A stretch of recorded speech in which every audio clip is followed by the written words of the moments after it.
Alright guys, we're about to change the spark plugs on this 2013 Mazda 3 2.0 liter. He's got a cylinder misfiring, so we're going to change the spark plugs real quick. It's easy. Take your front cover off, and then once you take that off, these 4 bolts right here, you're going to take them all off first. It's a 10mm socket. I just used my 3/8 driver.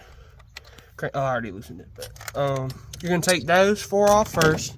Then once you take those 4 off, the other videos I've seen, they didn't disconnect the battery. Disconnect the battery anyway. You can disconnect just the negative terminal.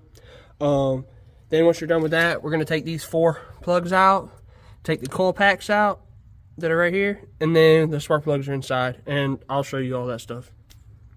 And your battery terminal is a 10mm socket as well, so you'll use the same one as those for the battery. Take the negative off. Alright, so once you got the battery terminal disconnected, this plug is pretty easy to get out. You're just going to push down on this tab. I use this, but you can really do it with your finger. But you just push down, and it's going to come out just like that. It's super easy. Go ahead and we're going to change all 4. You might as well.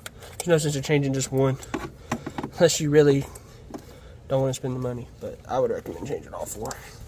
It's kind of hard to do with one hand. Alright, there we go. We got all 4 of those disconnected. It looks like it's a 10mm bolt for the coil packs also, so we're going to use that as well. Alright, once you got all the plugs disconnected and you take that bolt out, it's super easy. Then these just pull out. It just comes out like this.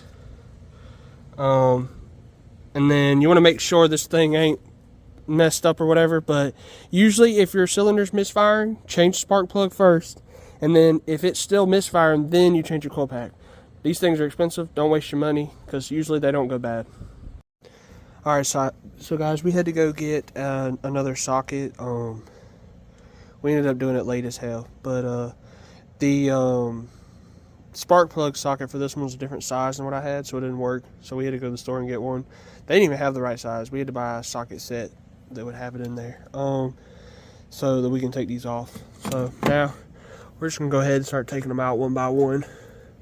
Do one at a time, or we can put it back the way it came, and we're gonna go ahead and crank one loose, then put the new one in there, and then move on to the next one and do it one by one. That way we don't mess up or get them mixed up. But it's pretty easy. You literally just, I can show you. There's a spark plug right there, and they're all the same. You take this plug out, you take that off, and then you unscrew it out. Make sure you have a magnetic socket or one with the rubber in there so that it can get it out. They have specific spark plug sockets, but this one takes a weird size, so it's kind of annoying, but it shouldn't be that bad. I'll be done with this in about 5 minutes.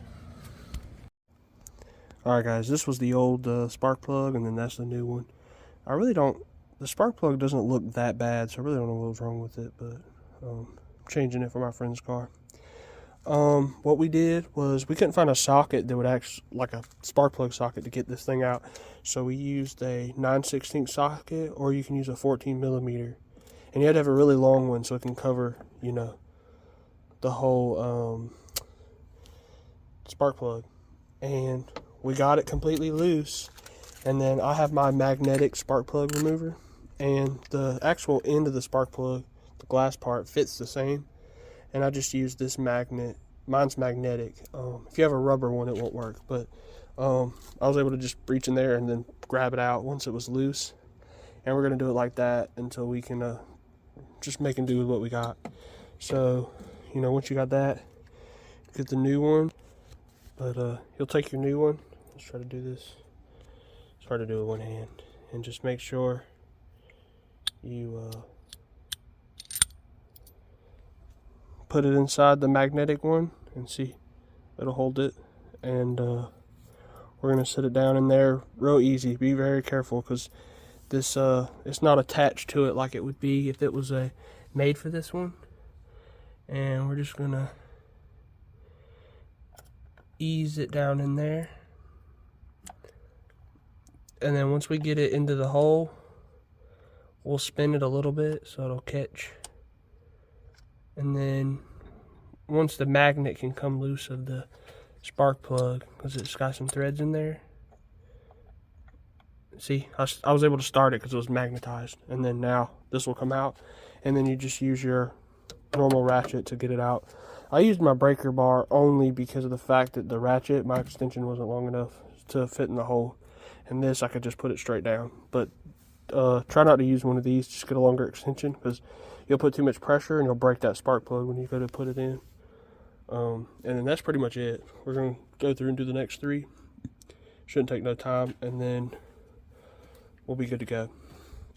Make sure you do your torque specs. If you have a torque wrench, that's perfect. I wouldn't do it without a torque wrench. Yeah.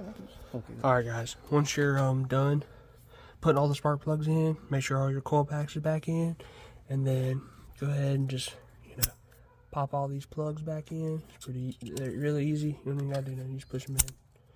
So you hear that click. This damn engine bay is dirty as hell, but it's fine. And then you're gonna put those bolts back in, and then that little tray that goes over the top, and then your engine cover is going to go back on, and then that should be everything. So it'll be that piece, the bolts in, and then the nuts over those, and then once you're done with that, you'll put your engine cover back on. I didn't do a video. He already had his engine cover off, so I didn't have to do that. And then obviously put your battery terminal back on and start her up. So yeah, it should be good. And yeah, I think that's it. Like and subscribe. We're gonna keep working on cars, so